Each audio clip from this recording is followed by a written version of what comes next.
listeners, welcome to Kyle and Cody's called CinemaCast. I'm Kyle, I'm Cody. and this movie is rated PG for Pinot Grigio. Yeah, which is what I had to drink to get through the movie.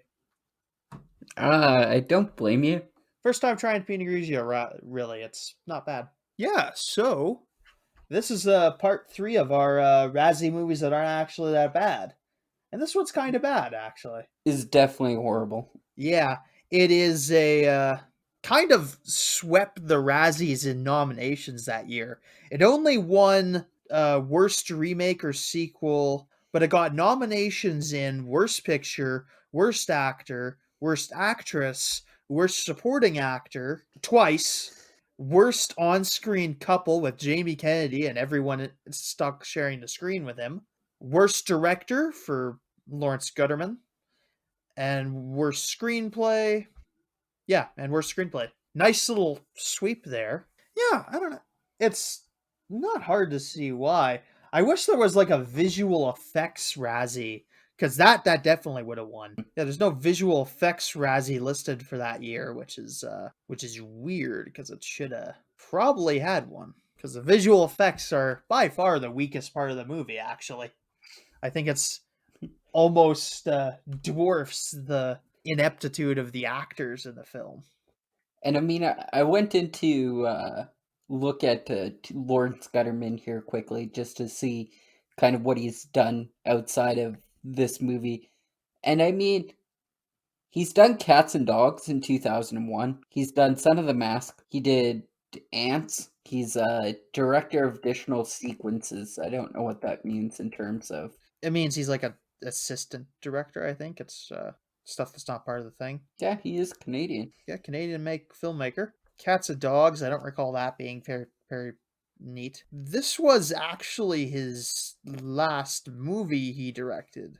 But yeah, this was started life as a direct sequel to The Mask with Jim Carrey and the original director of The Mask, but it didn't end up happening because Jim Carrey had sworn off sequels a little bit, I guess, after Pet Detective 2. Yeah, it's just this is a Son of this is Son of the Mask is obviously a sequel to the film The Mask, which is a very popular film starring Jim Carrey. It's based on a Dark Horse comic in which a man gets hold of a mystical mask created by the god Loki, which allows him to act like a cartoon essentially and be a big mischief maker. In the original one, the movie had ended with the main character, Jim Carrey's character, throwing the mask away, and it shows, and this is just where it ends up next, is the basis of this movie. Okay, just to go back on what you said about the Norse mythology thing. Was this an afterthought to what originally happened in the Mask movie in the first? In the first Mask movie, it was a bit of it was just like oh, here's where this came from. It wasn't really expanded upon. In this one, they dive a little bit more into it. It really works off kind of the Marvel version of the Norse mythology lore rather than the actual lore of Norse myths, which are in which Loki is actually essentially Odin's blood brother. So it's a bit of a different relationship. But they've gone through I think they're using that because they're attempting themes about fatherhood throughout this film, and it's meant to parallel. Yeah, Odin and Loki's relationship is meant to parallel Tim Avery and Alvi. I actually didn't think it was. I mean, I didn't expect it to be like hold up, but it didn't do quite as bad as I thought it would. And you were drawing the comparison there between Loki in the Marvel universe and Loki in the this movie, and a young Alan Cumming probably looks slightly similar to at least Tom Hiddleston.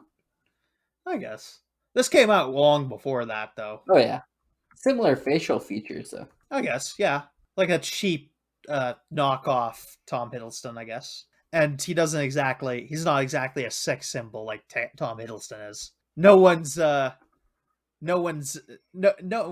asking their boyfriend to cosplay as Tom Hiddleston as this version of Loki for Oh role God, play. no. I don't know. Oh. No.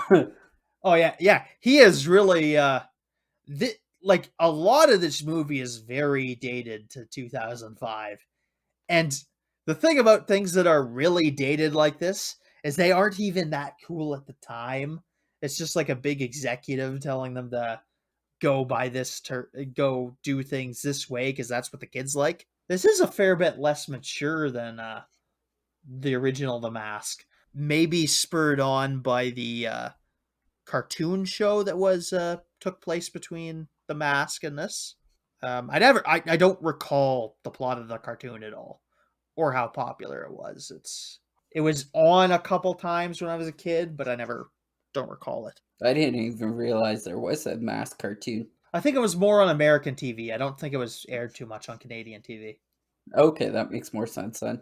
Yeah, we get a lot of American stuff here in Canada, but it's not everything, especially if you're not springing for all the American channels, which can be expensive if you're on cable or satellite. And even then, it's hard to.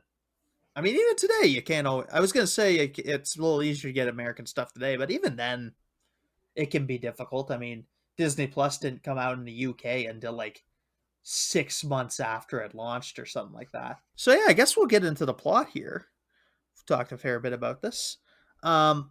Okay, so this takes place in Edge City, and the plot begins on a dark and stormy night where Ben Stein, who is the only recurring character from the previous film, he played the same character in the original. Ben Stein, as we all know, is he's been spoiled. I never really liked him to begin with, and now I found out he's like some crazy creationist guy, and he's been ruined for me, and he didn't have much sway with me to begin with. So yeah, he's doing an explanation of the a personal tour of the museum, which I can understand. I mean, you might say that he's a bit overqualified to be given tours, but there's a certain joy about giving people a tour of a museum. It's very rewarding.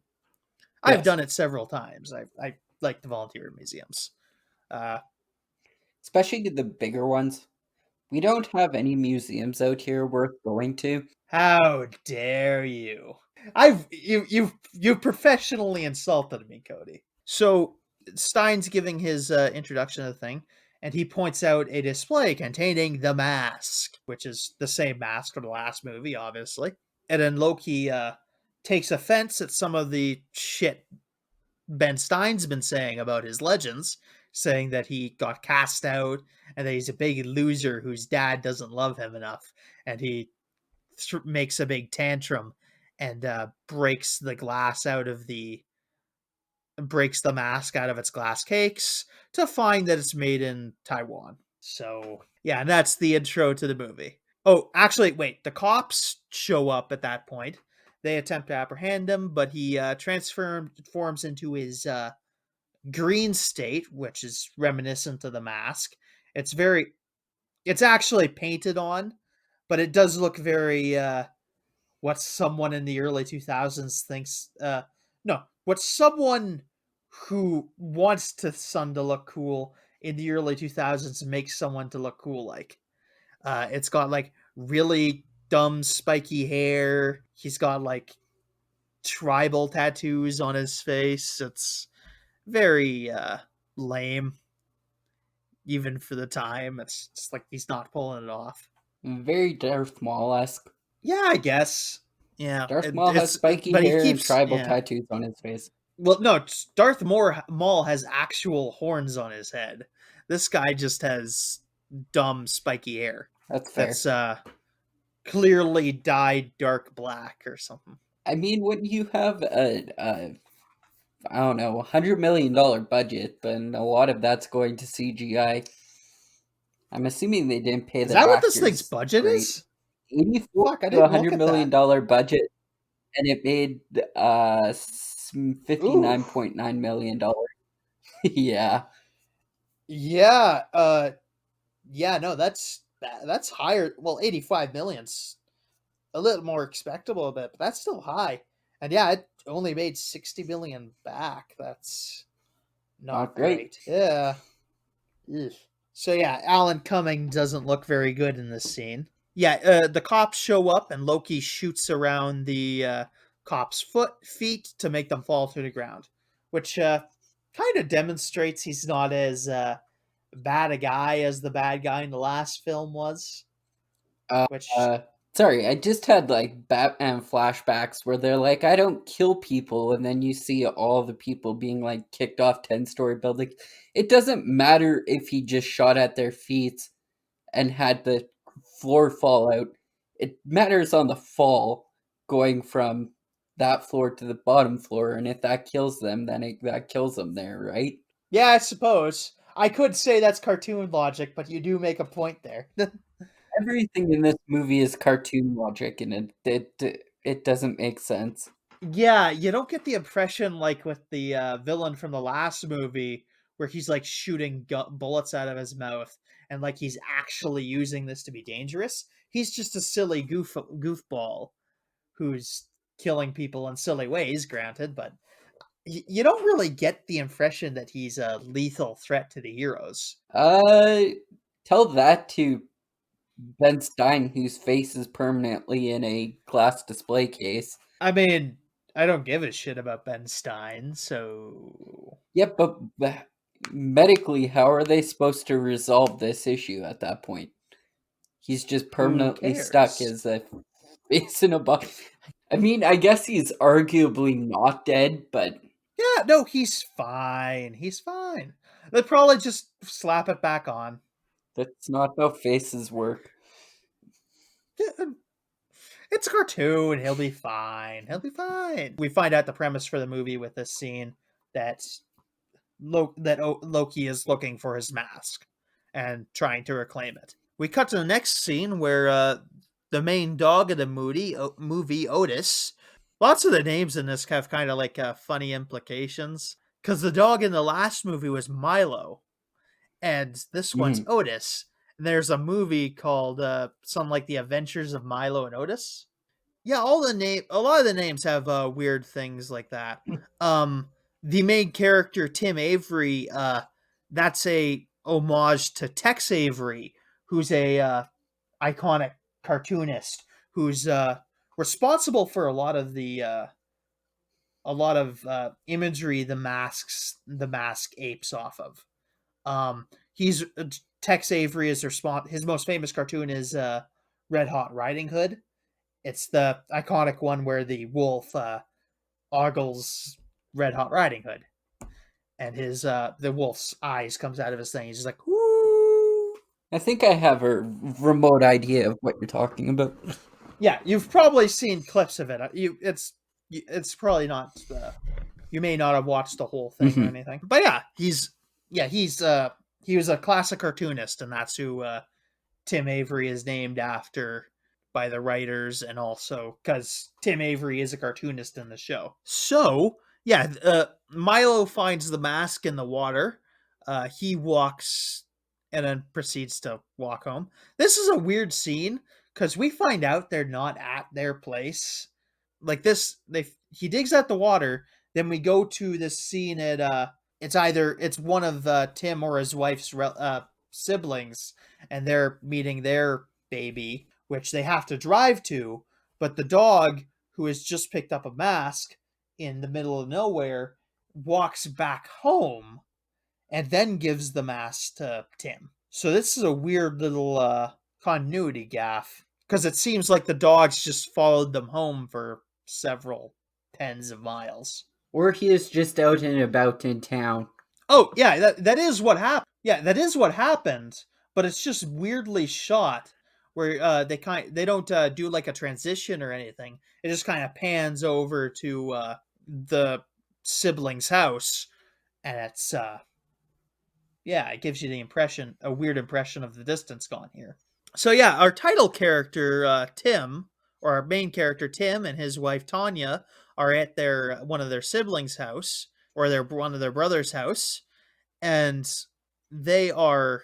We get a sense of one of Tim's issues here, where he's looking at his brother or brother-in-law's house and seeing all the 9 kids they have and how it's kind of a nightmare situation and that he doesn't really want kids like this.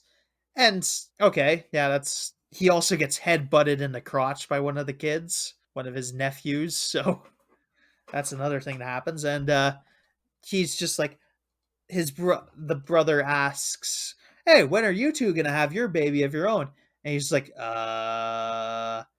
And on the way drive home, Tanya's all embarrassed of the answer, and that she and that he would like him to mature, so they could have a baby. Meanwhile, he's playing video games because this is setting up that he's a immature individual.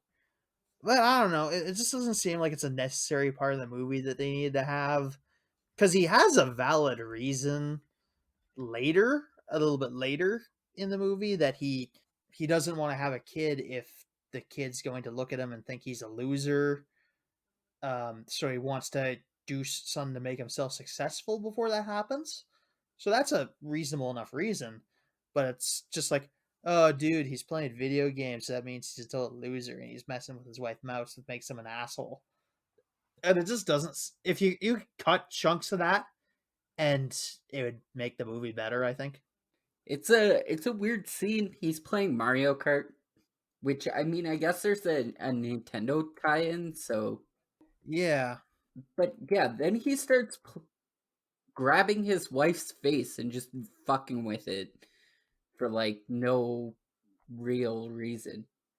Yeah, you could cut the entire scene in the car and just have, like, obviously you need a transition shot there, but I think you just leave the later scene where he's just telling her that he doesn't want to, because she's not a stay-at-home wife. She's doing her own thing.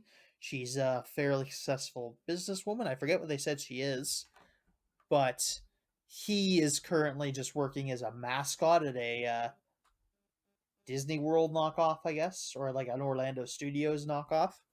For tours and stuff like that. Yeah, and he wants to try to get a cartoon idea off the ground because he's an animator by trade, which is a weird thing because he is a trained and educated animator who is working the in as a mascot, which is weird. He must have screwed up an interview at some point somewhere. Yeah. This is never really stated, and one of the things that I find funny is that he's always going on about how he's been in this turtle suit because he's doing turtle suit work. He's like, I've been doing this for 6 months and I still haven't got to my shot at being an animator. I'm like, what? Yeah, it feels like he could have applied somewhere by now because he's trained and he does draw all right. Maybe in an older style than what's common at the time, but because I mean 2005, this film is principal photography starts in 2003 on this, so you're probably maybe looking at something a little bit more like Ren and Stimpy, or maybe something a bit more Justice League-y, but Scooby Doo. he's yeah, a bit of that, but he's like really trained in like classical animation, which isn't what the kids were watching at the time. So that might be it. But I mean, you could still get on as a like backup animator or something. Definitely.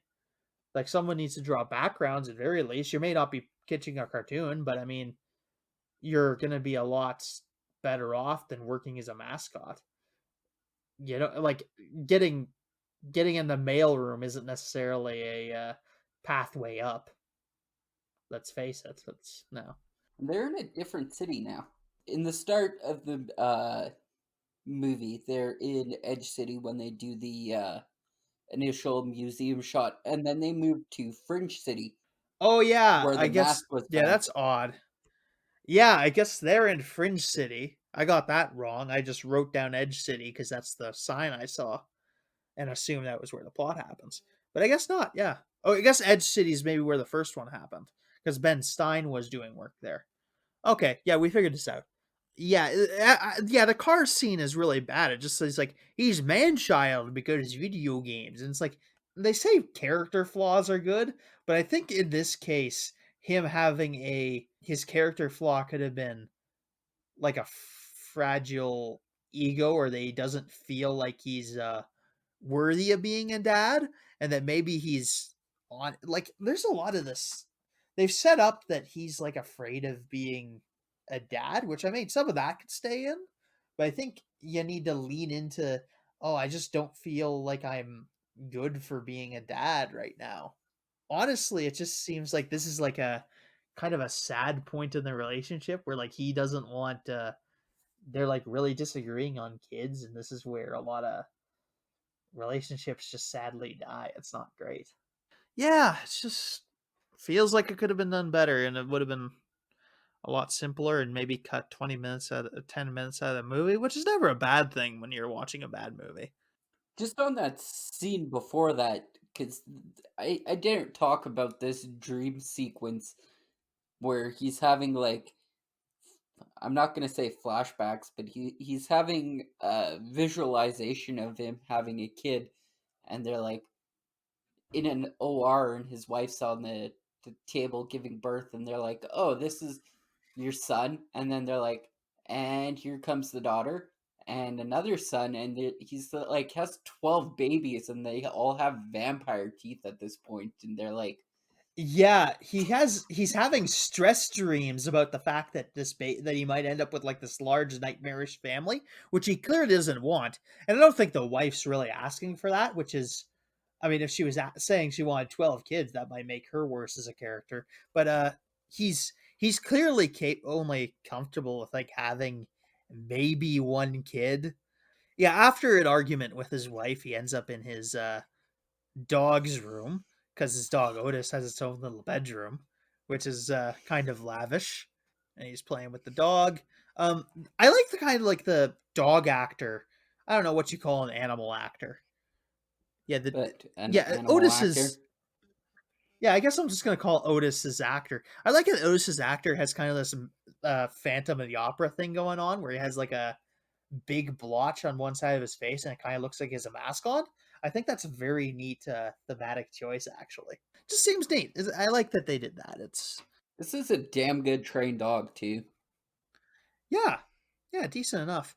The dog's actually an okay part, probably one of the better parts of the movie. And I don't even like dogs particularly. And I mean, just going back to the fact that he doesn't want kids.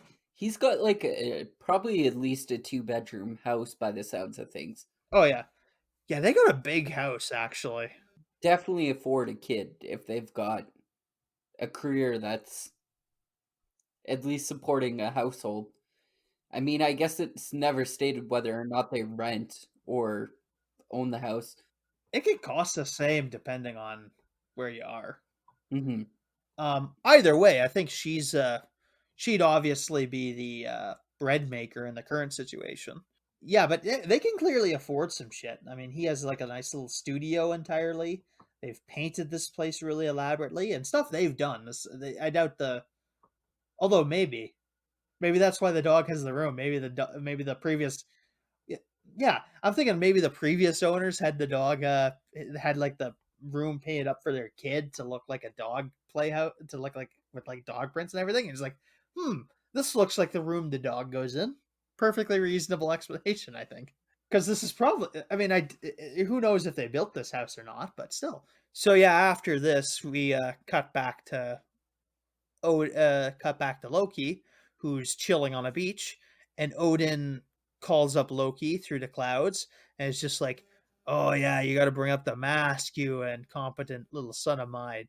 And he's doing like lightning, like Zeus. So they're not really paying too much attention to the proper poetic or Edda sources here. I mean, it'd be better if they did, honestly, because I mean, frankly, if you go into the Odin stories, Odin has a bit of a trickster life himself, so you could lean into that a little bit, which might be nice. It's always nice when a film goes a little bit of the extra mile. Odin is played by Bob Hoskins. just a little. And his worst actor nomination for the Razzies. I'm assuming it's not the first time he's been on the worst actor nomination. He played the Super Mario Bros. Movie in 1993, like just a year before it. So, Yeah, I mean, maybe. Doesn't seem like a. Hold on. oh He god, didn't win. but he was nominated. I actually don't see it here. Yeah, maybe it wasn't, but Oh wait. Oh, yeah. The 1993, the 14th Golden Raspberry Awards was criticized for not nominating Super Mario Bros. For any categories. Okay. Yeah. So yeah. No, wow, actually, weirdly enough, he maybe dodged a bullet there. huh, Huh. huh. Anyway. Yeah. Curious. Yeah, that's a bit weird. I thought that Normally, should have been on our list. yeah, yeah, because normally they recognize and will nominate anything that was even remotely controversial. So yeah, Odin wants Loki to reclaim the mask because it's caused a lot of trouble. I'm guessing if he's just had trouble finding it because Jim Carrey had thrown it into the ocean at the end of the last movie, which would be difficult to track because I guess these aren't the omnipotent type of gods. I think actually, Odin is actually no, he's not. Odin's weird actually. Now that I've like taken 3 seconds to think about this is actually really weird because it's implied later in the movie that he is aware of where the mask is and where the baby is, and that he's just doing this so that Loki can go through his tests. But he actually has a scene later in the movie where he is literally holding one of the things that Loki's supposed to be looking for and just doesn't notice, and then it leads to a problem. That's very confusing. That is a big point against this. Very inconsistent. So yeah, next we had cut as he had been talking about how he was a loser and they didn't want to, or that after Tim had been talking about how he was a bit of a loser and he didn't want to have the kid until he had proven himself someone his son could be proud of.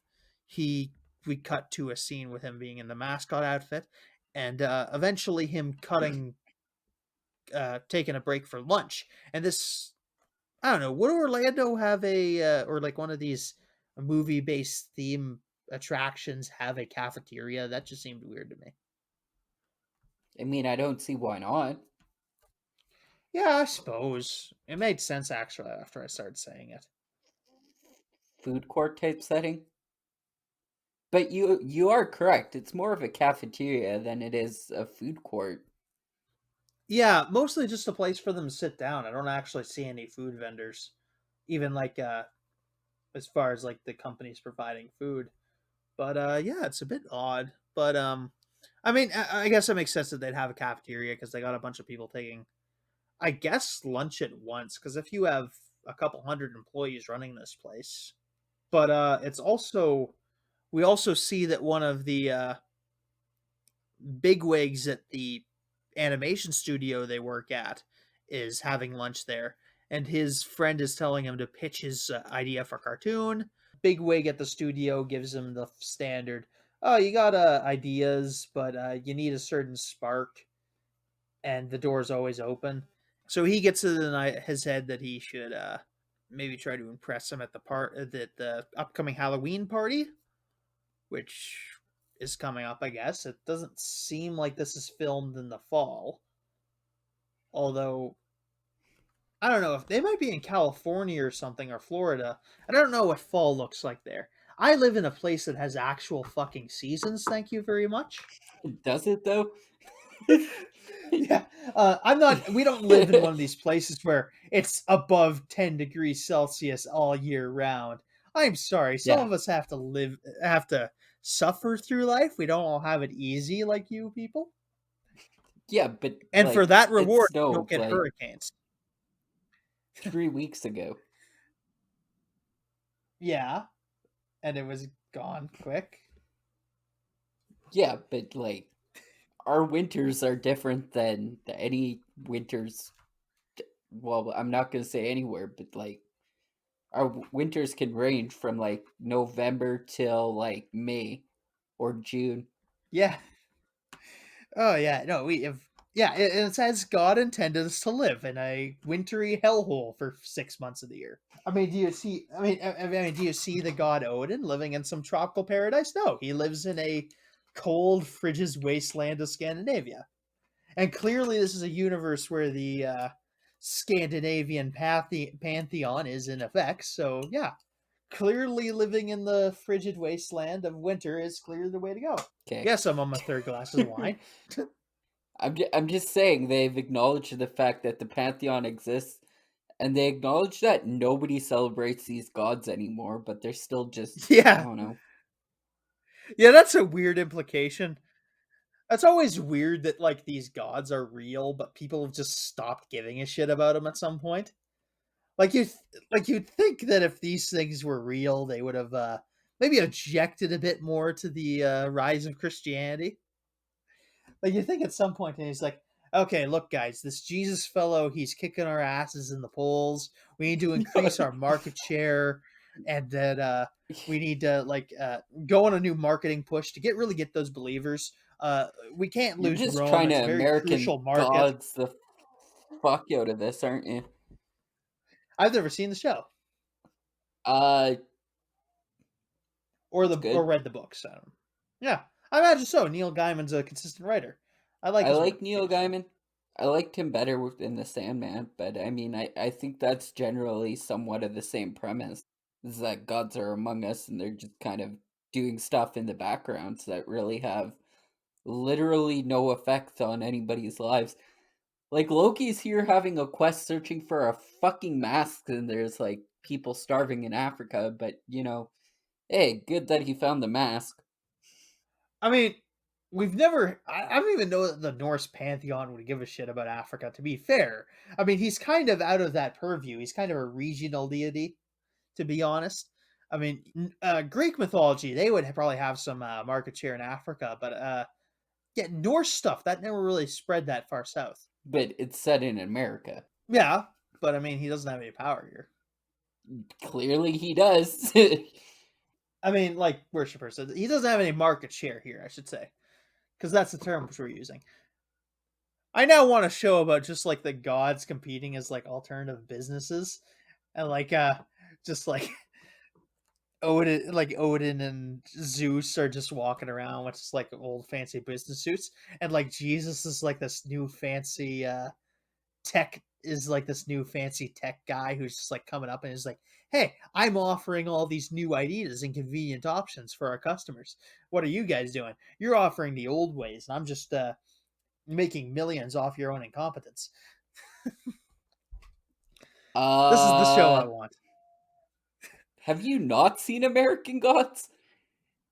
No, I've established this. Okay, go watch American Gods, because you just nailed pretty much the whole premise of the show on the fucking head. So it's rather you're bullshitting me or you're like weirdly on the same No, wavelength as Neil I can Gaiman. live with being.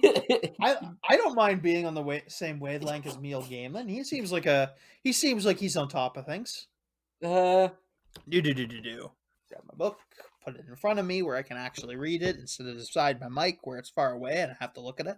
So yeah, the next they cut for him, Tim prepping for the company Halloween party, and he's trying to make up a costume. He's having difficulty with it because, I mean, he has an all right costume, but this is a cartoon company, and everyone kind of goes all out on the on their Halloween costumes.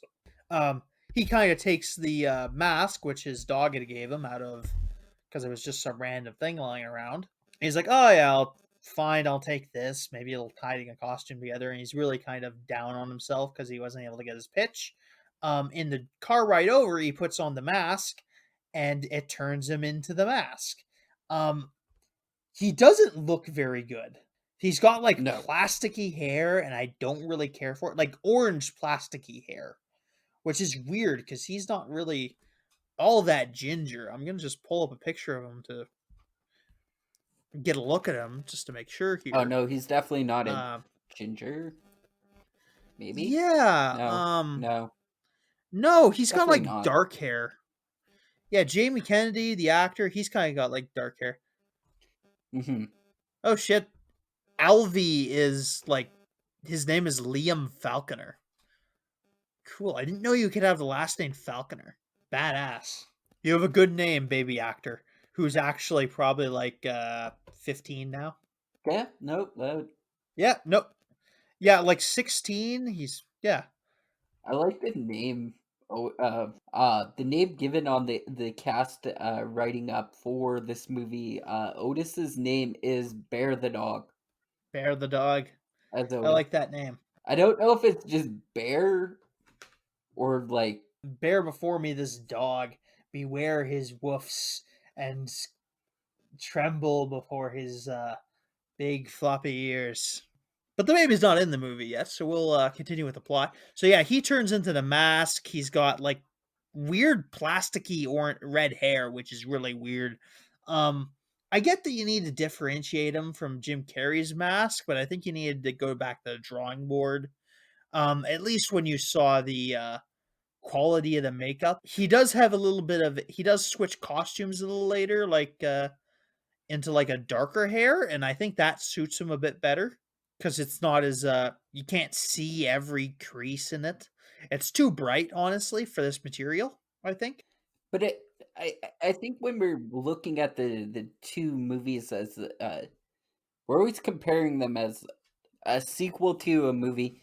We're comparing them as a whole, and this one really, I feel like it takes a lighter tone than the original movie. I have not seen the original movie, but the original movie, when I was reading up on the The original movie has a way more mature tone. It's not like it's I don't think it's R rated by any means, but there's definitely a different tone to it. It's more of a it's an adult movie, not in the sense of porn, but it's like a this is the story of an adult and his adult desires and whatnot. Whereas this is like with the tone of a guy who's about to have kids, he's toning that down. He doesn't have a ton of wanting like there's like showgirls in the mask and whatnot. It's very different. It's still something you can show kids fairly safely because of its cartoon nature, but it just doesn't really yeah, it's a very different tone. was a gangster flick, was it not? Yeah, the bad guys were gangsters. They were very lethal threats. I mean, the climax in that was basically, oh, this evil person has gotten used to the mask and he's just using it to kill people. Oh, Yeah, he was like spitting bullets at people and like using it to his full lethality. Whereas this it's maybe I believe this is kind of like the same scale of stuff, absolutely, but he's just at a very different place in his life, which is as far as the story goes, that's thematically appropriate. But it's a lot of the guys that are going to watch The Mask are going to be disappointed from this because they're not getting the same feeling, which is totally understandable because you want to revisit the premise with a sequel, and you're not really revisiting in this because they're so different. I mean, this has obviously gone through a ton of rewrites between when the Jim Carrey Mask sequel fell through and this, but yeah, I don't think yeah, it's just not the same as the original. And I can't fault anyone for being like, "Hey, this isn't a sequel I wanted." Cuz it's not. It's not. It's an okay standalone thing, I guess, but it's just not the same. And we got to you got to respect that some people don't want that. is really its own thing, because when you look at it, the only couple of things that are actually drawn from the original Mask movies in itself was Bill Stein or Ben Stein in the beginning, and the fact that the Mask from the original movie washed up ashore 11 years after the events of the first film. So I mean, it is its own thing in itself, and you can really watch it and understand it as its own piece of film rather than comparing it to its predecessor. definitely think it needs to be compared to its predecessor because in itself, it's not going to ever live up to that hype or that same. Also, do you know because of the movie itself, because of cartoon violence, are they allowed to get a PG rating out of it rather than if it was a darker, a little more grittier film? Would they have to go up to like a PG-13 rating? Because in this movie, apparently everything has zero consequences. As I've said before, Ben Stein's face is sitting in a mask holder somewhere. He's fine. Nobody's worried about anything. Nobody's concerned about the guy who's like, no police officers are going after the guy that can clearly rip people's faces off and put them into. Well, no, you have police officers early in the movie. They tried to come after him, but that was like immediately after the bank, after a museum robbery. But yeah, on to your point. Yeah, more to your point. Um, yeah, if you cut out the blood and if you find a way to cut out the blood, you do get a lot of slack from ratings boards. Generally, I think you have to do a lot to make something very, especially because you got to keep things away that the censors can reasonably expect when they're that the studios can reasonably expect when they're making a movie. The last thing you want is for some movie that's is supposed to be aimed at kids to turn out as an R rating because it looks kind of violent. So you need hard and fast rules so that the studios can successfully make the movies for the demographics they want. So you are allowed, as a side effect of that, you are allowed to get do some very violent things to stuff like robots, or get away with like Looney Tunesy shit like this. And also, because they cut out all forms of swear words in this, do you actually have a rating on this? Like, do you have it? It's PG. It's a PG.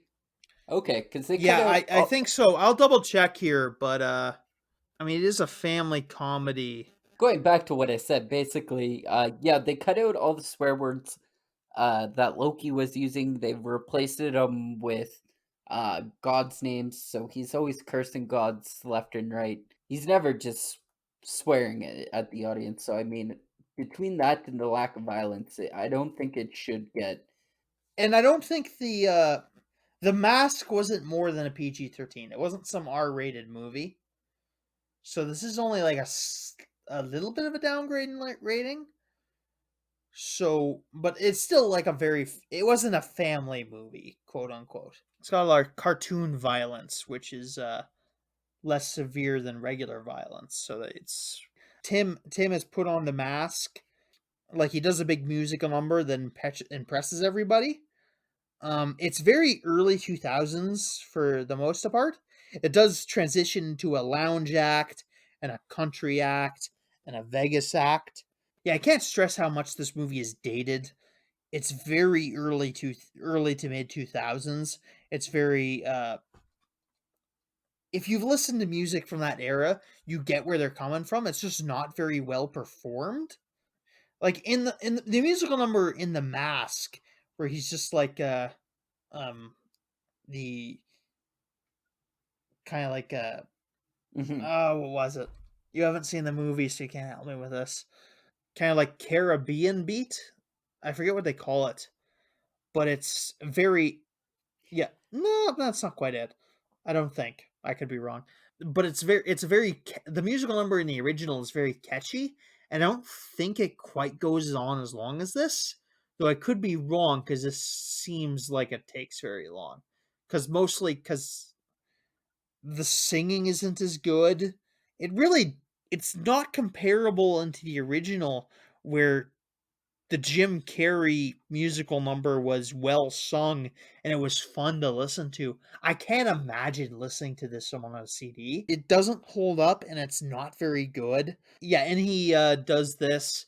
We get a couple clips of the bigwig he was talking to before observing this, and he goes home after the musical number and knocks up his wife, and then that creates child born a mask. Everyone knows it's him, which is weird. That wasn't a Yes. feature in the original. People didn't know that the mask was Jim Carrey. Maybe they're getting this from context clues, but Yeah. it's a little bit weird because he doesn't look. No, this was a costume party. He probably just confessed to being that guy at that point. Hmm. Maybe a bit of discontinuity from the original movie.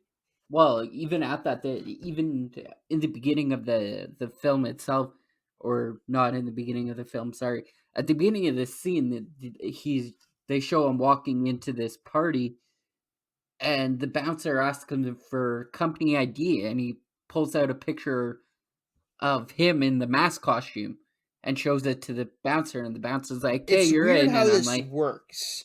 Though he's only in the mask twice in this movie. So I guess it makes sense. Cause it's not like he doesn't turn into the mask as often as Jim Carrey did. Cause Jim Carrey was putting it on almost exclusively. Except in the last in the third act of the movie. Whereas he puts it on once in the first act and once in the third act. And then in the meantime, other people just I'll get into that later, but he's not putting it on the mask for the vast portion of this movie. So yeah, he's knocked up his wife with this mask baby. Yeah, he gets super baby. a super baby. It goes from one point in time where it shows the pregnancy or the knocking of the egg scene. I'll call it that for simplicity's sake, where the mask sperm are traveling towards her egg.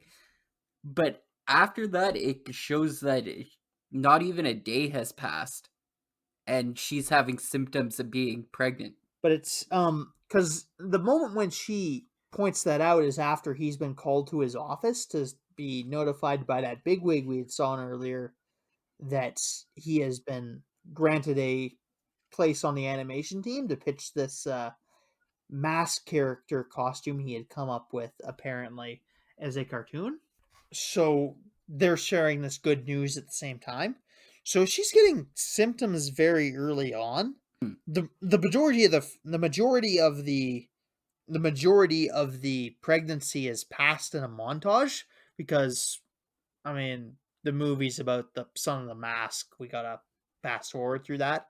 But there's actually a fair bit of montages in this movie, which I'm honestly fine with for the most part. It's a little bit weird and tacky, but for the for the purposes of the script, it's understandable why they happen.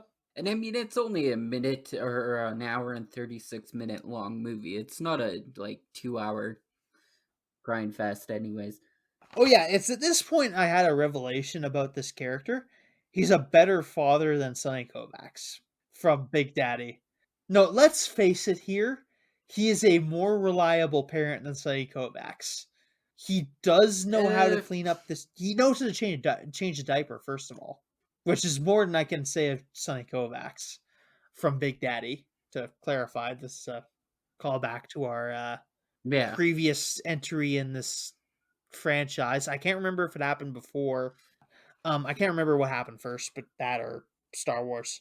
I just feel like with being like comparing it to different fathers is that's cool and all, but like this baby has superpowers. I think he is still a better dad. Clearly, It's he is when he is a bad father in this, it is because he is under a lot of stress. This is not his normal state. Whereas Sonny Kovacs under his normal state is a terrible father, kind of objectively. I mean, I gave that movie a lot of slack, but Sonny Kovacs is a bad dad. Let's be facing it. He maybe matures by the end of the movie. it's just been in this whole movie that Tim Avery is put into this situation, and it's definitely a weird situation. But I would have rather have watched a movie about him rising to the challenges of raising this baby that clearly has magical powers more than I would have liked to seen this guy going crazy all the time about this baby who's completely and entirely, and I think that would have built a stronger relationship in the movie between the father and the son, rather than kind of this the slight couple of bonding moments that they've had uh in it. Put in a bit more where he is having a bit of bonding with Albie, and that'll make like maybe even like half as much just to get us a little bit more of that idea, and that'll I Also, think who the that would fuck make the names movie their better. kid Alvy? I think it's short for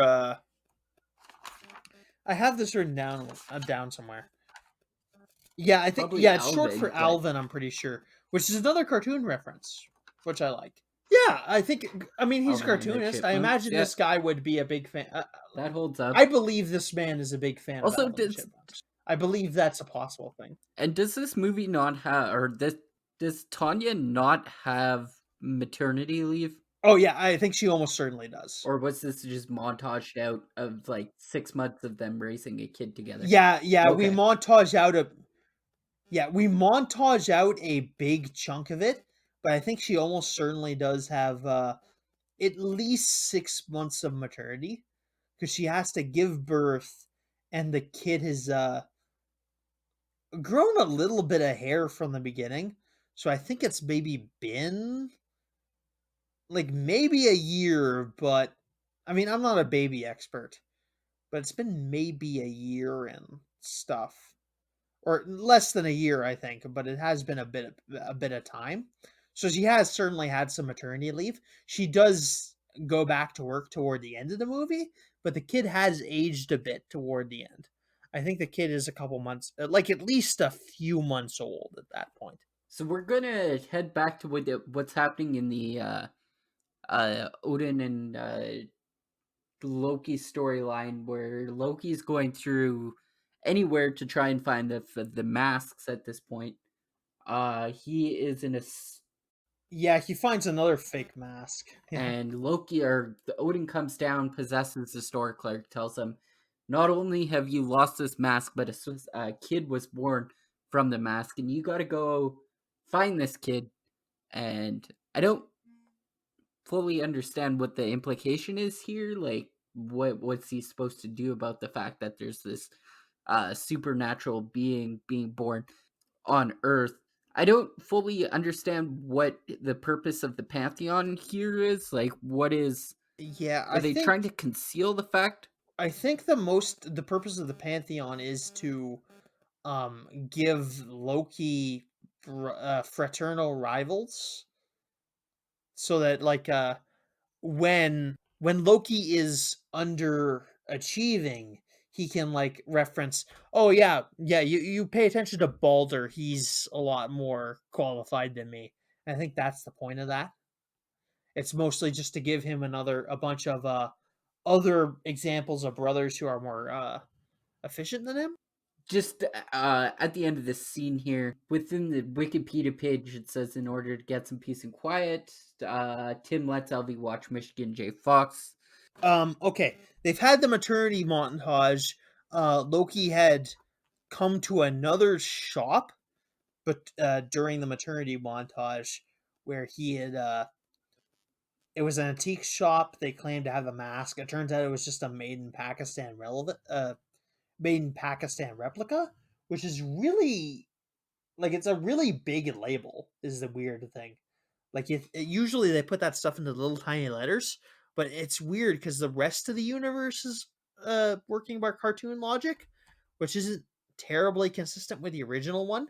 Because it's like, okay, you're introducing this cartoon logic character into the real world, whereas it's just everything's kind of cartoon logic. Loki has to go track down the child and the mask, which tracking down the child doesn't really amount to much. I thought you think based on the dialogue that there's going to be some comeuppance for a child being born of the magic powers of the mask, but really not. Spoiler alert, they just let Tim Avery and Tanya Avery keep the kid at the end of the movie. Yeah. So there's not really any real consequence from this. It's maybe just a way of extending maybe a way of making sure that Loki is in Fringe City to go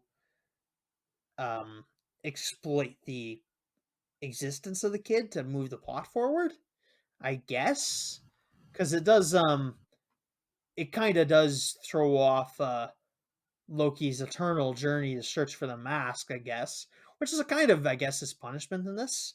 After the pregnancy montage, Otis the dog is moved outside into a actual doghouse, which makes the dog very Yes. upset. Which This the whole scene in itself was really weird because everything's always cutting back to Loki going first of all to the hospital to get records on where the baby was, and then Loki has gone into the hospital to find records. He turns into this bad CGI fly. And I think now's the time to talk about the visual effects in this because they are terrible. Mhm. They are bad. This is like at least like 4 years before CGI really becomes good, which is something we can't ignore. There is a period between like 1990 and like 2009 where CGI is just terrible and it is just like completely inexcusable and they shouldn't have been using it. It's fine when you make an entire movie out of it, because the real issue with CGI is because you're matching it. You got to match the computer generation to the art style you're putting it in, which is real life. So you're comparing this real life thing to this CGI thing. And unless that looks very good, it's going to be very immersion breaking. And this is like bottom of the bottom of the curve where just everything sucks. So yeah, we get a couple scenes with the baby now. Baby starts doing some subtle clues that it's got powers. While it was in the womb, it was doing a hello my baby, hello my darling, hello, and doing like the dance, which is weird because it hadn't seen the cartoon yet. And it seeing the cartoon is a big plot point in the movie. So they I guess they're burning out the last couple months of Tanya's maternity leave. No, I don't even think that's true because when Loki goes into the maternity ward, like the next day, he grabs the list of kids born on Yeah. that day. Um So it might not even be that old. Maybe this kid ages differently, but yeah, it's a bit unclear. The kid does age a little bit because it doesn't have as much age. I mean, that comes with obviously the actor. I mean, you got to have a different actor for each age of the baby. So they have like one. I guess they have one actor for immediately after birth, and then one actor to play the regular baby. once I again, guess like that. So it does age a little bit. I don't know. This movie just has a really confusing timeline, and it just doesn't really need to be this confusing. And I guess I really don't need to think about it as much because it's a kids movie. But like, it's just an inconsistency that's kind of bugging me at this point. Also, another big inconsistency that seems to be bugging me at this point is Loki is at this point in time traveling around, checking off a list to see which kids his or technically his. I really don't know the semantics of that either. But A lot of babies born on this day, by the way. Like he goes on the record and says like, okay, he knows what days the babies have been born. There's a lot of babies that were born on the same day as Albie Avery. So he has like a he has a nice little list to go through. We only see him examine like two of them. as I was saying, like for a city called Fringe City, which sounds like it's on the fringe of an actual city, and then kind of the outskirts of it's a very big city. It has an Interesting animation interpretation, yeah. studio. It has a giant marketplace shopping mall. I guess that's where Tanya works. It has Could be a city that's just like really aggressive about the fact that it's a bedroom community. And like this is just like it's just like 10 feet away from Miami or something like that. And it's just like really being obnoxious about the fact they don't pay taxes to Miami. despite the fact that all the kids go there to do swimming lessons and shit. Civil Um, politics is fun. basically, what I'm saying in hindsight is, yeah, there could be a lot of babies born if the city's is big enough and has a big enough population that it just wound up that a lot of people were pregnant in that area. Once again, Yeah, I guess I don't really know what's normal for how many babies are born per capita. I think we're getting bogged down in the minute details of whether or not this movie is plausible, but like this whole montage where Jim Cummings or Alan Cummings is traveling around, for an omnipotent god, he definitely travels around in a car a lot. Yeah, I suppose he doesn't exactly have teleportation power. Yeah, he doesn't exactly have teleportation powers. He ends up in a lot of different places for sure. But I mean, he could have just gotten there by plane. Yeah, it's weird. It's a weird understanding about what his powers are. And I guess if he's a regional god, like I was saying earlier, he probably wouldn't have a lot of teleportation.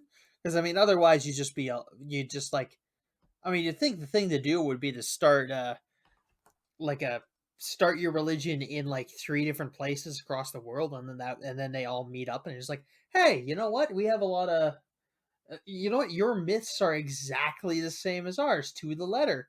Huh, neat. And yeah, I don't know. I'm not going to get into religious theology here. Anyway, Yeah, but like this sorry, whole religious theoreticism. yes. Um, this whole scene where we're getting this montage of him going door to door essentially to go see these kids. He's doing it in like disguises. He's a vacuum salesman at one point. He's a Girl Scout for some weird reason. But yeah, it's not even like a good despise. Like early in the movie, they make this joke about him being, oddly enough, a really maybe oddly transphobic joke, but it's quick, I guess, so you don't have to think about it too long. But they make a joke about him being able to turn into a woman. He really doesn't turn into a woman. He just turns into a man in a woman's outfit. Well, at one point in time, he also transforms into a nurse. Yeah. Yeah, that's weird. He does have the ability to change into like actual people we see, but every time he goes to like door to door, he just changed into like a guy, Alan Cummings in a costume.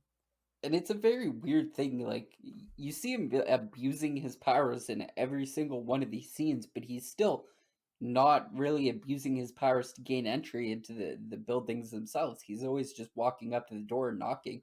Like it just goes It's to just shoving his way in. show my theory that like maybe he's a vampire and needs to be invited in before he can walk into the door or something. Like I just don't Yeah, I don't get the that's weird. scenario. Yeah, yeah. Why doesn't he just sneak in the middle of the night? That's weird. I mean, I guess maybe someone could catch you and they'd call the police. But I mean, he sucks up a woman into a vacuum cleaner. You don't think that's going to get at least a phone call? I mean, granted, that's an implausible situation that the police may not believe, but still, Mhm. he's breaking into these places in broad daylight. He could be breaking in the middle of the night with turning into like a house fly or something, or a bee, like he did early in the movie, and then using that to sneak into the baby's room and then just checking from there. You'd be gone probably get it like between cries. You'd probably be gone between before anyone knew you were there.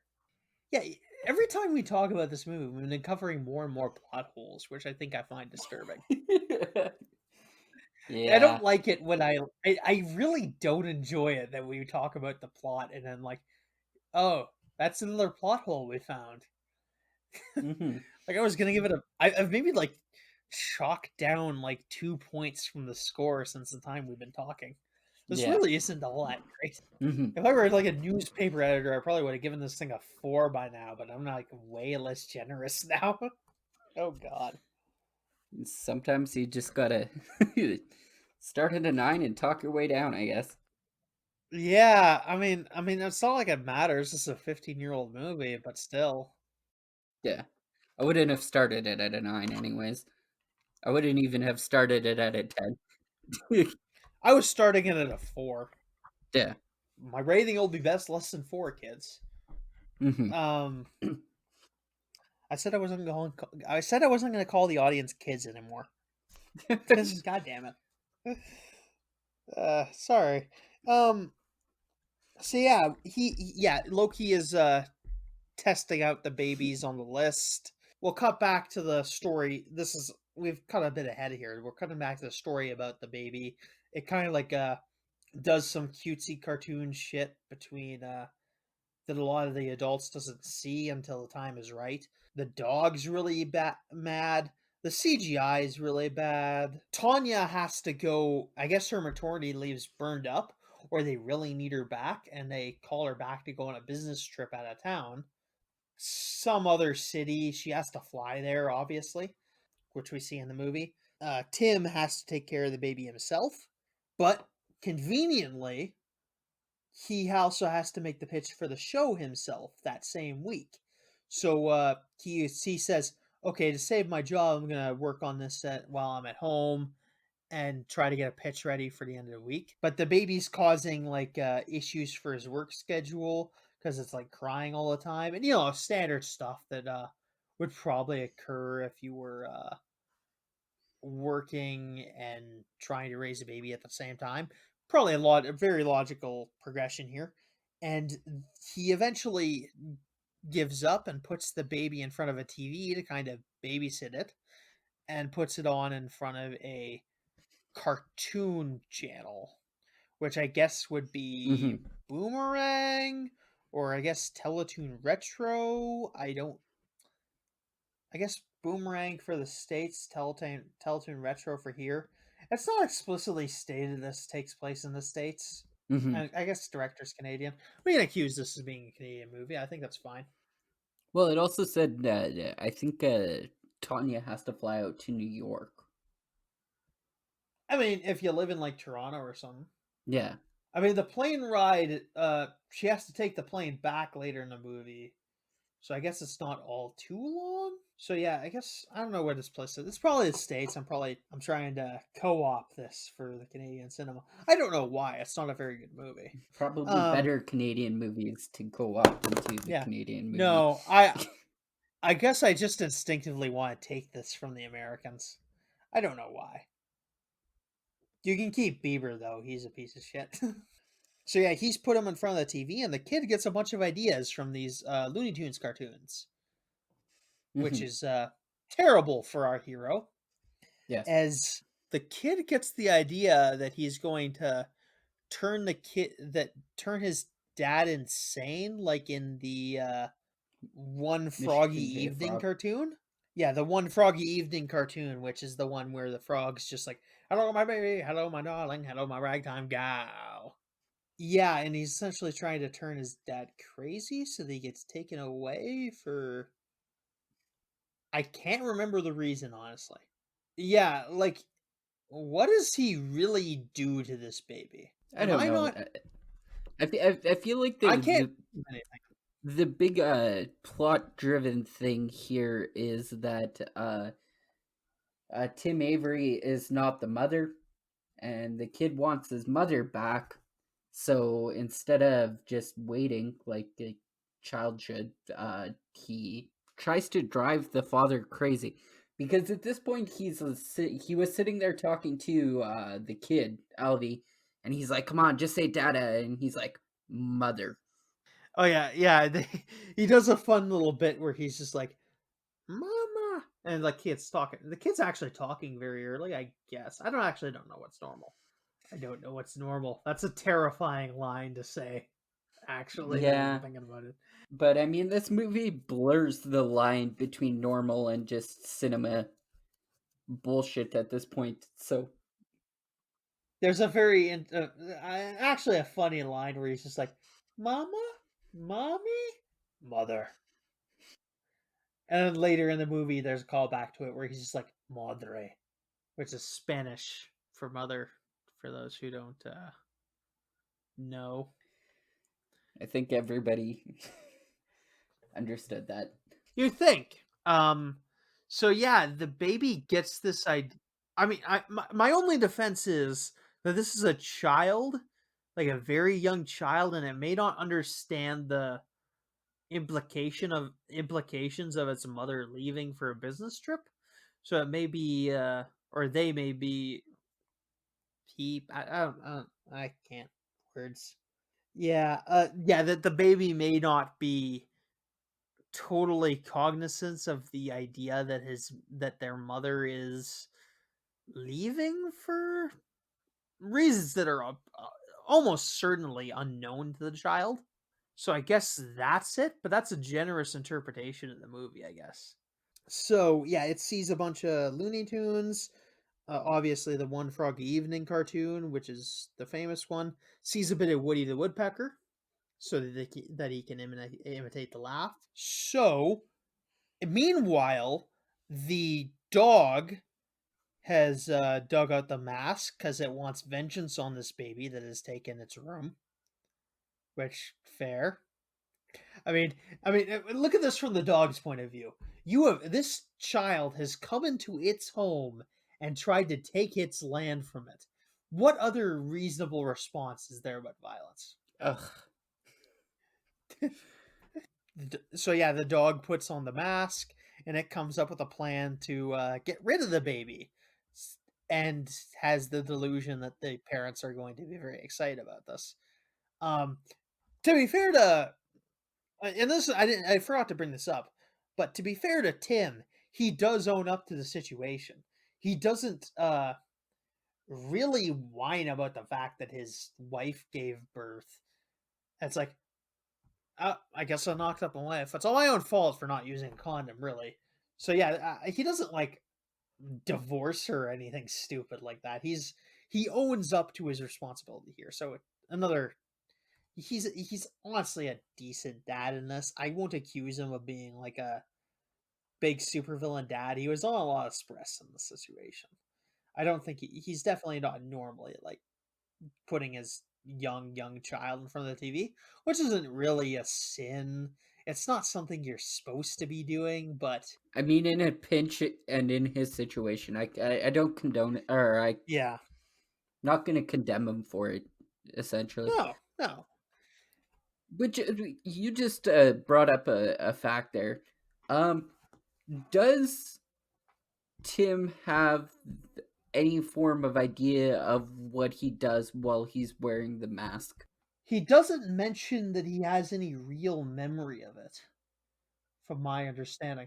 I guess he kind of pieces together what happened because he like is aware of some of this stuff, which maybe isn't totally consistent with the original. Because Jim Carrey has to lie about not remembering anything, so it's a little bit different, which Okay, is totally unexplained. But yeah, there's a lot of continuity errors between this and the original Mask.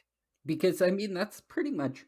I'm just gonna break down the timeline here, as well as I can, piece together from the connotation and clues like that. But anyways, he finds the mask. He puts on the mask. He impregnates his wife. 9 months later, a baby's born. Loki's coming after the baby, and now there's Tanya going on a business trip. Anyways, what I was gonna say about that is, by the sounds of things, I mean, yeah, I guess he just kind of owns the fact that his wife's pregnant, but by the sounds of things, he's like, wait, that can't be possible. And then they cut him off. Yeah, it's weird. So yeah, the baby starts putting together a scheme where the baby's trying to slowly turn Tim insane so that he can put a institution for dubious reasons. Here we get our first instance of the baby versus dog dynamic, where Hmm. the dog is jealous that the baby's taking his spotlight, and they start fighting around. And yeah, a bunch of Looney Tunes antics. It's at this point where you get the bulk of the CGI baby, and I pointed this out on Twitter, but it's a very bad CGI. The CGI on the dog mask is okay, at least passable for this generation, but the baby is just horrendous looking. I feel like it maybe should have turned green or something, and maybe they could have hid it a little bit better if they had done that. But yeah, it's just very horrendous seeing this very white pink baby walking around, stretching and moving, and its limbs extending as convenient as yeah. Yeah, it's very gross looking, and I again, there should have been a worst visual effects Razzie, and this would have taken that fucking cake. Yeah, the dog tries a couple different stunts to get rid of the baby. One is a dynamite toy, which fails because the baby gets back on it. It's clearly the baby's clearly the Bugs Bunny in this situation. It also tries to use a power cable to haul the baby through a bunch of dangerous things. That also backfires on the dog. At that point, the mask is knocked off the dog's face and it becomes back regular dog, though the dog keeps the mask for a little bit longer. Yeah, at this point, the dad's going suitably insane at a certain point. He tried asking the neighbor for help. She couldn't help him because the baby's pretending to be normal while he's in front of other people so that he can be crazy, just like in the One Froggy Evening cartoon. At a certain point, he's watching the baby watching a little bit more cartoons. And at this point, Transformers is coming on, and it's shooting, and it's showing like one of the Transformers shooting another Transformer. And he's like, "You wouldn't do that to Daddy, would you?" Probably one of my favorite jokes in the movie, where it's just like, "You're not gonna kill me, are you? I'm very scared." At this point in time, I think a lot of the things, or at least one of the things I have an issue with the movie is, at this point their house is just trashed. Because of the dog and the baby, there's a piano like hanging from the ceiling, essentially off of the banister and stuff like that. And like, it's to the extent that regardless of how crazy Tim is at this point, or at least as how crazy Tim seems at this point, it wouldn't matter because clearly something else is going on. Maybe not something that an outside observer could tell, but yeah, at this point, there's a little bit of a scene where Tim finally notices that the dog has the mask on, and he notices that the dog's also a cartoon character. He's like, "No, no, no, no, no." And it's just like a very. I like this part of the movie actually from this perspective because you really do see him just like slowly being, "No, I can't do this. This sucks. Why me? Why me? Woe is me." And I mean, it comes down to the point that he can't really stop anything that's kind of happening right now. Yeah, next scene we finally get Loki showing up at the Avery household. Um and it's kind of weird because they're both weirdly on the same page because Loki's looking for a superpowered baby, Tim's dealing with a superpowered baby, so they're kind of like on the same wavelength. It's weird that Loki kind of dismisses everything that's going on because the baby doesn't do any superpowered stuff. Well, Tim's around because yeah, obviously the One Froggy Evening scheme, but after Loki leaves and dismisses the baby, uh, Tim takes the baby into his car because he's going to take him to a pediatrician to try to get some help. And the baby pukes all over the front wheel, and Loki realizes that, oh yeah, this is the magic baby, of course. So yeah, Tim at this point is taking his kid to an exorcist or a pediatrician, whichever one he finds first. Tim's trying to take the baby Avery to a hospital, and Loki corners Tim in a alleyway where he wants to take the baby. The baby and Loki have some magic power offs, so that revealing that the baby is in fact magical. The baby is saving Tim, appearing to begin to grow some affection to his dad, and maybe perhaps the One Froggy Evening scheme was It's just something the baby thought would be funny, and maybe the baby does actually care about his dad. But as Loki's slowly getting a hold on him and about to take the baby, Odin possesses Tim, and I'll put it this way: Odin goes to Loki and is like all like, "You're unworthy of these realms. You're unworthy of these titles. You are unworthy of the loved ones you have betrayed. I take from you your power by my father and his father before. I, Odin, all father, cast you out." I wanted to do my Odin speech. I Okay. don't apologize. Yeah, so Odin casts Loki out and takes his powers away, which allows the baby to handily dispatch Loki. And at this point, the baby and the dad start finally bonding. In this meantime, the neighbor had called up Tanya and had like taken a plane immediately home after trying to contact Tim and failing, which is rather unfortunate. Just I honestly believe it's just like a bad turn of events, but it's realistic, honestly. She tried to call him, he didn't get the phone call, so she instantly tries to go back before Tim can get. He tries to get a phone call back, but I think she's already on the plane when she calls him. Alvi and Tim finally start to bond, and they finally get a proper father son relationship, while Loki and Odin's father son relationship is in the toilet. In the meantime, he's still in shock. Yeah, Tim's before they start bonding, Tim is in shock and he gets called to the animation studio to do his pitch, which he doesn't have prepared, and it results in him getting fired, which is honestly a bit bullshit. It's weird they put this on him. I mean, he does it himself to a certain point, but And I mean, he's talking nonsense. He's 20 minutes late. He comes in looking disheveled with his kid. Yeah, it's just not a good situation. But I mean, if I don't know what type of work situation he has, I'm assuming most places are unionized. I'm pretty sure he'd get like stress leave at best, but they just straight up fired him. animators don't always get unions. I'm not sure. It can be kind of rough in that field, like a lot of crunch. I mean, though he is pitching, so he's more of a. I guess he's maybe more pitching for like a bit of a managerial position, which could cost him stuff. But either way, after this, the after an emotional phone call, Tim and the baby kind of bond.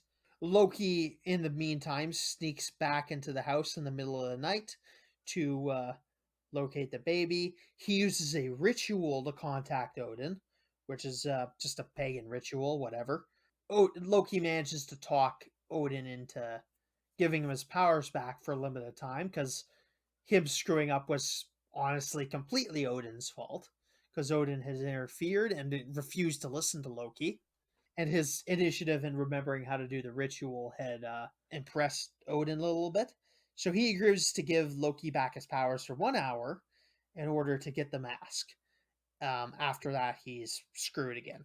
The neighbor has been is actually very snoopy at this point and is shining her flashlight at Alvy's room, and Loki turns her head into a giant nose in order to get her to buzz off and makes a bit about it being a nosy neighbor. It's one of those really Spy Kidsy effects where it's still practical, but it's really silly looking. If you've seen like the hand people from the original Spy Kids, you get the idea. Loki has the child at this point, and he tells Tim to give him back the mask within the next hour, or he will do something bad to the baby. So at this point, Tim is searching for the mask. Tanya shows back. He's at such a shocked point at this point that he actually attacks Tanya for a little bit because Loki had done a bit where he had pretended to be Tanya. Tanya treats Tim like he's crazy for a little bit until the neighbor with a nose for a head walks in, and she's like, "Oh yeah, magic's a thing. I have to kind of work under that assumption now." But he like savagely like attacks her to the point where he's grabbing her head and like smashing it into the ground. And I'm like, I don't care what type of justification you have after that. Like, I would wait. I would have waited until he stopped and then got the fuck out of there. Yeah, this is one of those things that's not very great as far as him not supposed to be beating his wife goes. I think he's still in a bit of a insane state from his baby's scheming. He remembers that the dog has the mask, and he tries to think of where the dog is. Turns out he's with the dog's with this other lady dog named Venus. Tim gives Otis a speech about how the dog and the baby are brothers, and he's sorry he had kind of shunted him to the side. And the dog gives up the mask. They go to meet Loki in the alleyway there where they had met earlier. Loki and the baby have bonded a little bit because they have similar powers. Loki tricks them into giving him the mask, but he says he's keeping the baby because he grew attached. But Otis bites Loki in the balls, and that causes him to drop the mask, which Tim retrieves and puts on so that he can challenge Loki to a fight, or that so that he can fight Loki. We get a little bit of a cartoon car chase into a stadium. It's mildly entertaining, but it's still not as entertaining as anything you get in The Mask, which is really the problem. The stuff that The Mask did well isn't done well in this movie, and the stuff this movie does well aren't stuff you'd expect from a Mask sequel. I mean, I think you obviously do go with this. I think it's very reasonable going in this direction, where the mask is kind of like a crow-like figure. Not that the series or anything alike, but the mask just gets passed on to different figures. Obviously, it doesn't work because they take the mask is removed from the material plane at the end of this movie. But I think that's the Hmm. direction you go. But they kind of screw themselves over because you remove the mask from the regular world, and you have to justify something really weird in order to get the mask back. It's honestly maybe too early to make this movie. They should have done some other sequel for this, and then maybe you could have stretched this into a couple other movies. Hmm. Oh, whatever. I'm not terribly upset. I don't need. It's not like the Crow movies were any good. To go back to my original different, like after the first one, I mean. I'm sure they're okay. I haven't watched them all, but there's certainly some enjoyment, but it's just not. Yeah, it's maybe just a bit too. This could have been like a fourth movie in the franchise, and that maybe maybe reinvigorated the franchise at that point. But it's just like it's a weird second choice. So Loki and Tim fight in this boxing ring. Tim beats up Loki in a moment where he makes a bad joke about him forgetting his trunk, which this joke should be replaced with, "Hold on, you don't have your I didn't explain this well enough to make that joke." But yeah, it's a very bad one-liner with him finally beating Loki. It's a kind of a unique fight, which is weird because it's at very least different from what you get in the original Mask. Because you didn't have more than one mask in that movie. You couldn't have two masks fighting. Whereas in this, you don't have two masks, but Loki has the same powers. And I think Tim and Loki are kind of implied to be evenly matched, which is kind of neat. Tim and Loki are having some very difficulty, and eventually Tim's just like, Loki's just like, wait, we're evenly matched. Let's let the baby decide who stays with him.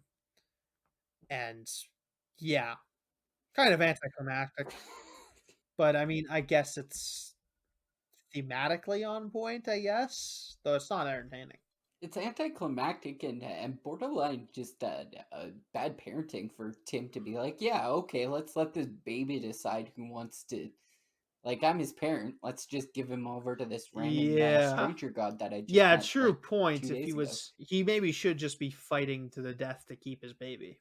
But I mean, I also get where Loki's coming from because I'm like, Well, if anybody's going to be able to raise this kid and fully understand this kid, it's going to be Loki. It's not going to be Tim. Yeah, I guess. Though Loki mostly wants a friend to play with. After Alvi chooses Tim, because of course Loki tries to use his powers, but his powers have worn off. Odin arrives in person this time. He doesn't possess anybody. He's just like, "Oh, you have failed," which is kind of dumb because the mask is right there, and he's only like, if you give him 20 more minutes, he's probably fine. At very least, with some magic powers. I don't know. Odin gives a big thing about how he's going to never want to see Loki again, that he wants them to be more like Thor, blah blah blah blah. But Tim steps in and gives a big dad speech about how they should be better to each other and that they should have a better relationship, which I guess works. Tim, at this point, that Tim manages to resolve the conflict between Odin and Loki, which resolves the conflict between him and Loki, and Loki and Odin go off with the mask, taking it out of the picture, and the baby stays with Tim and Tanya without consequence. After this, we cut to Tim has been inspired to give a new speech, a new pitch to the animation studio about dog versus his dog versus inspired by his dog's conflict with the baby, which was probably retooled into the show Kid versus Cat, which came out like 5 years later. Mm-hmm. That's not funny. No one's gonna know what that is. Yes. Um, you're not supposed to agree with me. They cut back. Tim's got his cartoon show. It's CGI animated, which is okay. I mean, it's if there had been some thematic thing about him needing to get with the times, that might have been like, because I buy that the CGI animated show would get made, maybe just because CGI television is getting more popular at this time in real life. A really smart writer could have made something out of that, but I mean, I don't have any suggestions of how you could have pulled that off. But yeah, so yeah, Tim and the movie ends with Tim and Tanya bonding on the couch watching a movie while Tanya announces that she's pregnant again, and then the baby gives a creepy wink to the camera. To then we cut to the credits, which just plays the lamest fucking song I have ever heard in my life. It's just like this. I Oh, didn't it's. listen to I it. almost didn't either, but I like caught like 10 seconds of it, and I'm like, this is the sappiest fucking thing I have ever heard. This is unbelievable. The song is Imagine a World Above. And it's like, okay, I guess that's thematic, but it doesn't fit with the tone in the movie. It's like so sappy. Mm-hmm. It's just like poisonous. But yeah, that's the plot. So I've basically given up what I give it. I'm giving it a 2 out of 10 because I mean there just are so many Mm-hmm. the script needs a couple more drafts. The CGI I cannot stress is just terrible in this, and it's less the original mask could pull off terrible CGI because it was trying to be a very blatant cartoon, and because the world was gritty and it kind of had that thing where like Who Framed Roger Rabbit has, where it's like a cartoon paired with this really gritty world, and it really contrasts well. But it just doesn't work in this because everything's a bit more cartoonish because they're in a. I mean, they obviously have this really cartoony house, and then they work at a cartoon studio, so it just doesn't work as much. So yeah, 2 out of 10 for me. What about you, Cody? Here's the thing. I'm not going to give this really high. Maybe I'm going to have to agree with you on the 2 out of 10. There's not a whole lot of redeeming qualities in this movie. What I would like to suggest, though, because I've talked about this before on the podcast, where I'd much rather go in and be able to take some of the concept of the movie and kind of figure out where they went wrong and how they could have made the movie a little better. A couple of talking points that I had earlier on, I'd like to refocus them here and kind of frame this picture or movie in a better way, or a way that I would have had preferred to have seen it. I would have liked to seen. Have you ever seen The Yep. Incredibles? Oh yeah, plenty of times. Okay, so in the Incredibles, I can't remember the exact name of the girl. There was a young girl that was babysitting Jack Jack. And you saw it in the short Jack Jack's Adventures, where she's kind of going about, okay, how am I going to work with this kid who clearly is beyond my control, right? And she has devised ways to deal with this kid. I like that, and I probably would have liked to have seen that more than I would have liked to have seen Tim trying to very disparagingly take care of Alvy while Alvy's trying to make him go crazy. I think it would have been a better and made a lasting bond between the child and his father, and then they could have drawn on that back into the later on stages of the movie instead of where Tim's just going nuts. Another sequence I think that did really good was when they were doing the dream, not the dream sequence, but the idea sequence with the dog and the baby.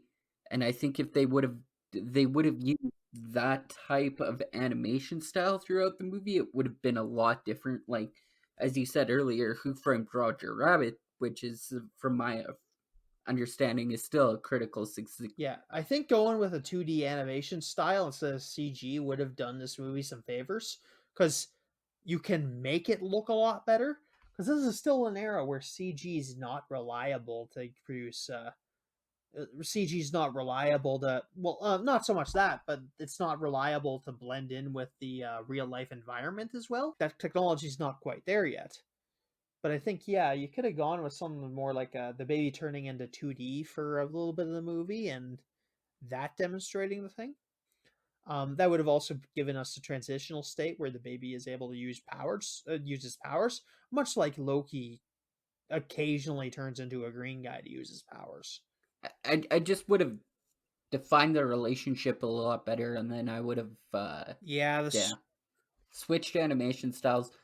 Um, I like the idea of Loki, but I don't like the fact that he just feels kind of jarred into the movie, and I would have liked to have had it defined a lot better. it's hard to take him seriously because he looks so sillily dated, even for the time. He looks like a reject NSYNC character. Yeah, Yes, it's impossible to take him proper serious. Yeah, there's a lot of visual effects and makeup that needs to just be redone for this movie to be a lot better. But I think there is a version where you like redo the hmm visual effects. This gets to at least a 4. That doesn't help the script, but because there's just not a lot of consistency in it, and there's nothing we can do to get around that. And it's like a really drop from like the mask, which is probably an 8.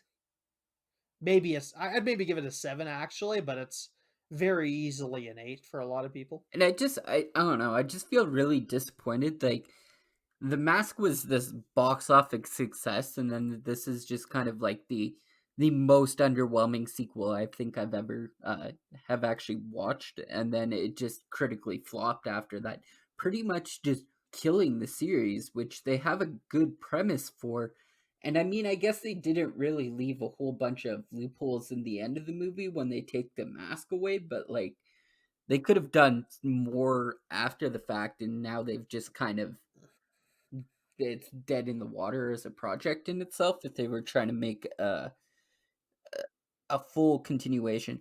That's another issue I have. They've effectively killed the franchise in universe because Loki hmm and Odin have taken away the mask. So the only way they have these powers in the world is if you follow this kid as a teenager, as a grown up, and I don't think people are really into that. I think they want to like a lot of what's expected from this franchise is a lot more adult, and there's just no getting around that. I don't think you can rely on children to sell this franchise. Anything else we want to talk about? Um, not All overly. right, I think that kind of puts a good position on where I stand in this movie. So all right. Well, let's see what we're reviewing next week, Cody. sure. Rolling a d10. That is an 8. Oh, we're doing Dracula. Not the original. Are we? Yeah, Nice. number 8 is we're doing it a little bit differently. It's the Bela Lugosi Dracula, but not the English version. We're doing the Spanish version of Bela Lugosi Dracula. A bit different from the English version because censorship and whatnot. No. Yeah. I couldn't remember whether or not the Dracula was. Oh, okay, that's cool. Bela It Lugosi is. was the big original one, and then they had Christopher Lee. Yeah, that's who I was thinking was Christopher Lee. No, that's the But I guess 80s that one. would. Yeah. Yeah, Yeah. this one's a little older. Is it not in black and white? Yep. Is this our first black and white? Yes. So yeah, again, sorry this is coming out a little later than normal, but nothing we can do about it. But yeah, you can follow us on Facebook at Kyle and Cody's called CinemaCast. You can follow us on Twitter at KC Cinemapod. Give us those 5-star reviews on iTunes. Circulate the links. Share it with your friends. See you next week, kids. No, I said I wasn't going to do that, damn it.